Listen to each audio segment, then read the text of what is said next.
డ్రోన్లతో రెచ్చగొట్టిన పాక్, భారత్ అటాక్. లాహోర్, ఫైసలాబాద్పై ముప్పేట దాడి. రాజస్థాన్లో ఆర్మీకి పట్టుబడ్డ పాక్ ఫైటర్ జెట్ పైలట్ అట. రాత్రిపూట జమ్మూ, రాజస్థాన్, పంజాబ్, గుజరాత్లో సూసైడ్ డ్రోన్లు, మిస్సైల్తో దాడులకు పాక్ యత్నం. గాల్లోనే తునాతునకలు చేసిన మన ఎయిర్ డిఫెన్స్ సిస్టమ్. 3 ఫైటర్ జెట్లను కూల్చేసిన సుదర్శన చక్ర. లాహోర్, సర్గేడా, ఫైసలాబాద్ డిఫెన్స్ సిస్టమ్ ధ్వంసం. పరిస్థితిని ప్రధాని మోదీకి వివరించిన అజిత్ దోవల్. త్రివిధ దళాధిపతులతో రక్షణ మంత్రి రాజ్నాథ్ అత్యవసర భేటీ. సరిహద్దు రాష్ట్రాల సీఎంలతో మాట్లాడిన హోంమంత్రి అమిత్ షా. EU దేశాలతో చర్చించిన విదేశాంగ మంత్రి జయశంకర్. బార్డర్ రాష్ట్రాల్లో బ్లాక్ అవుట్, అప్రమత్తంగా ఉండాలని ప్రజలకు సూచన. అధికారులకు సెలవులు రద్దు. స్కూళ్ళు, కాలేజీలు కూడా బంద్ చేయడం జరిగింది. ఇక జనావాసాలే లక్ష్యంగా దాడులకు తెగపడ్డ పాకిస్తాన్కు మన దేశం దిమ్మ తిరిగే షాక్ ఇచ్చింది. గురువారం రాత్రి పాక్ నుంచి డ్రోన్లు, మిస్సైల్స్, ఫైటర్ జెట్లు దూసుకురాగా గాల్లోనే మన ఎయిర్ డిఫెన్స్ సిస్టమ్ తునాతునకలు చేసింది. లాహోర్, సర్గోదా, ఫైసలాబాద్ సిటీల్లోనూ ఎయిర్ డిఫెన్స్ సిస్టమ్స్ను మన డ్రోన్లు తుక్కు చేశాయి. పాక్ ఫైటర్ పైలట్ను రాజస్థాన్లోని బైసల్మేర్లో మన సైన్యం పట్టుకుంది. పాక్ నేరుగా దాడి చేసినట్లు నిరూపించే సంఘటన ఇది. శత్రువు చర్యలను తిప్పికొట్టేందుకు ఆపరేషన్ సింధూర్ కొనసాగుతూనే ఉంటుందని కేంద్ర ప్రభుత్వం తేల్చి చెప్పింది. పహల్గాం దాడికి పాల్పడ్డ వాళ్ళను, అందుకు ప్రోత్సహించిన వాళ్ళను ఎట్టి పరిస్థితుల్లోనూ వదిలిపెట్టబోమని హెచ్చరించింది. పరిస్థితిని ప్రధాని నరేంద్ర మోదీకి national security adviser Ajit Doval వివరించారు. ఆర్మీ, ఎయిర్ ఫోర్స్, నేవీ ఆఫీసర్లతో రక్షణ మంత్రి రాజ్నాథ్ సింగ్ సమావేశమయ్యారు. విదేశాంగ మంత్రి జయశంకర్ EU ఆదేశాలతో ప్రతినిధులతో కూడా చర్చించడం జరిగింది.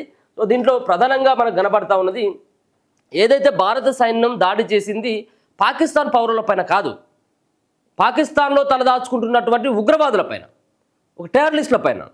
టెర్రరిస్టులని ఎట్లా చంపుతామని చెప్పేసి ఇప్పుడు పాక్ యుద్ధానికి వస్తుంది అన్నట్టు. పాకిస్తాన్కు సంబంధించినటువంటి ప్రభుత్వం ఏమని చెప్పింది, మాకు టెర్రరిస్టులకి ఏ విధమైనటువంటి సంబంధాలు లేవు, పాకిస్తాన్కి టెర్రరిస్టులకి అంటగడుతుంది భారత్ అని చెప్పేసి. కానీ ఇక్కడ చూస్తే ఎవరైతే టెర్రరిస్టు చచ్చిపోతే ఆ సంబంధించినటువంటి ఆ బాడీల దగ్గర కావచ్చు, మార్చురీల దగ్గర కావచ్చు, అంత్యక్రియలలో పాకిస్తాన్కు సంబంధించినటువంటి ఆర్మీ సెల్యూట్ కొడుతుంది. మరి ఇప్పుడు దానికి ఏ విధమైనటువంటి సంకేతం? టెర్రరిస్టులను చంపితే పాక్ సంబంధించినటువంటి సైన్యం, వాళ్ళకు సంబంధించినటువంటి ఎయిర్ డిఫెన్సు, భారత్ సంబంధించినటువంటి సరిహద్దుల్లో కొన్ని ప్రాంతాలను టార్గెట్ చేసుకొని వాళ్ళు కాల్పులు జరుపుతూ ఉన్నారు. అంటే టెర్రరిస్టు చచ్చిపోతే ఇలా భారత్ పైన కాల్పులు జరుపుతున్నాం అంటే టెర్రరిస్టుకు ఉన్నటువంటి మీకున్నటువంటి సంబంధం బలంగా ఉందనేది కదా అర్థం. అంటే మీదికి ఒక మాట చెప్పి ఏదో తప్పించుకున్నటువంటి ప్రయత్నం పాకిస్తాన్ చేస్తూ ఉంది, వాళ్ళకు మాకేం సంబంధం లేదని. కానీ వాళ్ళను ఉగ్రమూకాలని పెంచి పోషించేది పాకిస్తాన్ అనేది ఇప్పుడు మనకు అర్థమైపోయినటువంటి అంశం. సో దీంట్లో భాగంగా దీంట్లో జరిగినటువంటి ఏ విధంగా సంబంధించినటువంటి నగరాలను లక్ష్యంగా చేసుకొని పాక్కు సంబంధించిన డిఫెన్స్ కాల్పులు జరిపింది, ఏ విధంగా వాళ్ళని అడ్డుకున్నామన్నటువంటి ఆ సంబంధించినటువంటి అంశాన్ని అంతా కూడా ప్రధాని నరేంద్ర మోదీకి అజిత్ దోవల్ కూడా వివరించినటువంటి ఒక వార్త చూసుకోవచ్చు.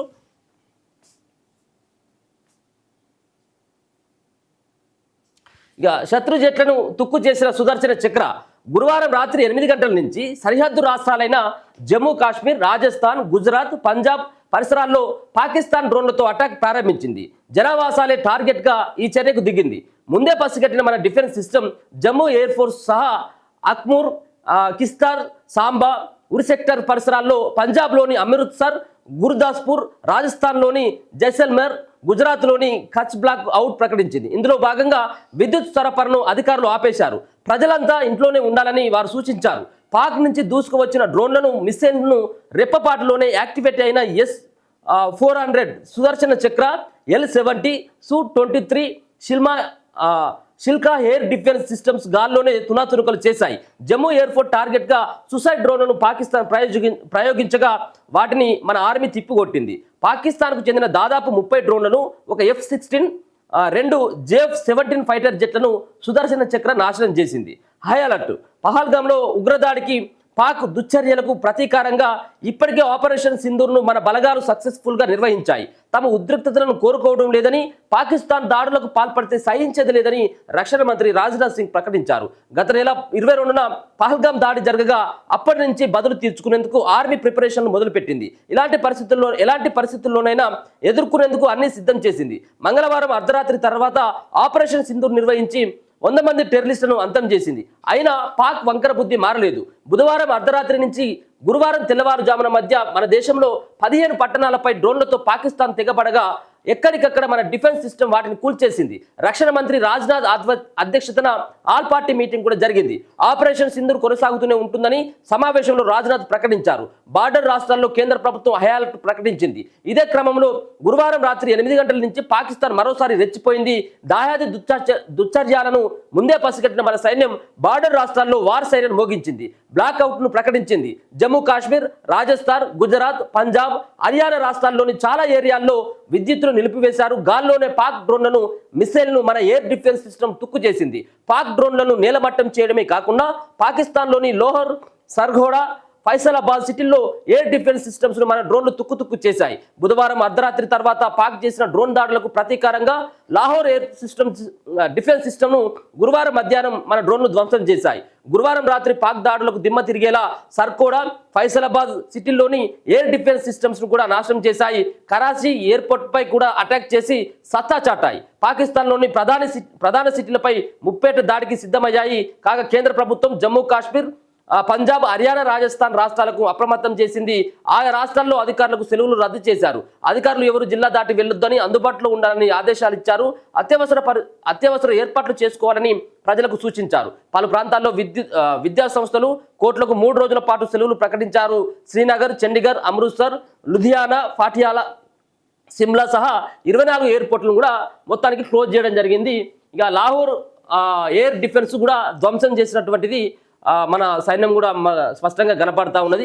సో ముఖ్యంగా ఏదైతే జమ్మూ కాశ్మీర్ సంబంధించినటువంటి ఆ ప్రాంతంలో హై అలర్ట్ని కూడా భారత ప్రభుత్వం, భారత సైన్యం కూడా అక్కడ ఉన్నటువంటి విద్యా సంస్థలని అలాగే కోర్టులను సైతం కూడా మూసివేయడం జరిగింది. దాంట్లో ప్రధానమైనటువంటి నగరాలనే టార్గెట్ చేసుకొని మరి మొన్న జరిగినటువంటి భారత్ ఏదైతే పహల్గామ్లో జరిగినటువంటి దాడి ఏదైతే ఉందో ఆ దాడిలో 26 మందిని ఉగ్రవాదులు, టెర్రరిస్టులు పొట్టం పెట్టుకోవడం జరిగింది. దానికి ప్రతీకారంగా భారత్ ఆపరేషన్ సింధూర్ పేరు మీద ఉగ్రవాదుల ఏరువేత కార్యక్రమాన్ని లక్ష్యంగా చేసుకొని కాల్పులు ఏదైతే జరిపిందో దీనికి ఇంకా ప్రతీకారంగా ఆ పాకిస్తాన్కు సంబంధించినటువంటి సైన్యం అంతా బుధవారం అర్ధరాత్రి నుంచే భారత్కు సంబంధించిన కొన్ని ప్రాంతంలో, మన దేశానికి సంబంధించినటువంటి కొన్ని ప్రాంతాల్లో కాల్పులు చేయాలి. జనావాసాలు ఎక్కడైతే ఉంటారో అక్కడ కొంతమందిని చంపినట్టయితే వాళ్ళు కొంత విజయం సాధించినట్టుగా భావించి ఆడ భారత్ పైన దాడికి పాల్పడడం జరిగింది. వీటిని మన సైన్యం ఎక్కడికక్కడ తిప్పికొట్టడం జరిగింది. వాళ్ళకు ఉన్నటువంటి ఎయిర్ డిఫెన్స్కు సంబంధించినటువంటి ఏవైతే యుద్ధాలకు సంబంధించినటువంటి వాడేటువంటి వాటన్నిటి కూడా యుద్ధ విమానాలను సైతం కూడా కూల్చివేయడం జరిగింది. ఇంకా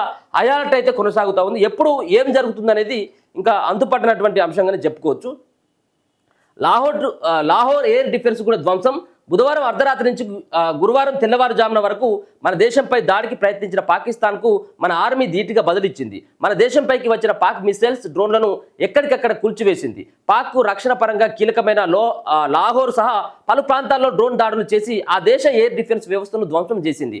అత్యాధునిక హార్పీ డ్రోన్లతో పాక్ గగనతల రక్షణ వ్యవస్థను దెబ్బతీసింది. బార్డర్ రాష్ట్రాల్లోని 15 సిటీల్లో ఉన్న మిలిటరీ స్థావరాలే లక్ష్యంగా మిసైల్స్, డ్రోన్లతో పాక్ బుధవారం అర్ధరాత్రి నుంచి తెల్లవారుజామున వరకు దాడులకు ప్రయత్నించగా వాటిని ఆర్మీ తిప్పికొట్టింది. సుదర్శన చక్రం లాంటి S-400 ఎయిర్ డిఫెన్స్ సిస్టమ్ సాయంతో పాక్ మిసైల్స్, డ్రోన్లను ఎక్కడికక్కడ కూల్చివేసింది. అంతేకాకుండా లాహోర్ పైన మన ఆర్మీ డ్రోన్ల వర్షం కురిపించింది. పాక్ రాడర్, ఎయిర్ డిఫెన్స్ వ్యవస్థనే లక్ష్యంగా అత్యాధునిక హార్పీ డ్రోన్లతో విరుచుకుపడింది. లాహోర్లోని ఆర్మీ కంటోన్మెంట్ టార్గెట్ గా 4కు పైగా డ్రోన్లను ప్రయోగించింది. మన ఆర్మీ జరిపిన డ్రోన్ దాడులతో లాహోర్ దద్దరిల్లింది. భారీ శబ్దాలకు జనం ఇళ్ల నుంచి బయటకు పరుగులు తీశారు. లాహోర్తో పాటు మరికొన్ని ప్రాంతంలోని ఇండియన్ ఆర్మీ డ్రోన్ దాడులు చేసి ఆయా ప్రాంతాల్లోని ఎయిర్ డిఫెన్స్ వ్యవస్థలను నాశనం చేసింది.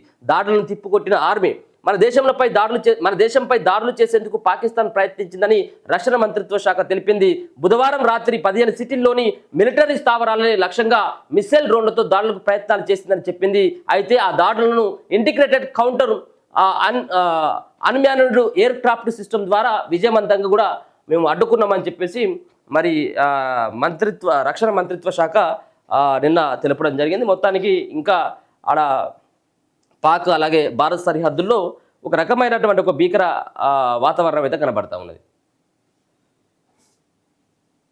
ఇది నిన్న ఆపరేషన్ సింధూర్ 2 సంబంధించినటువంటి, అంటే సింధూర్ 2 అంటే అది 2వ రోజుకు చేరింది. అది ఇంకా ఇది కంటిన్యూస్గా ఉంటుంది. ఇక ఫుల్ స్టాప్ అయితే ఇంకా పెట్టలేదు అనేది తెలుస్తూ ఉన్నది. ఎప్పుడు ఏం జరుగుతుందో ఒక పక్కన కరెంట్ తీస్తూ ఉన్నారు.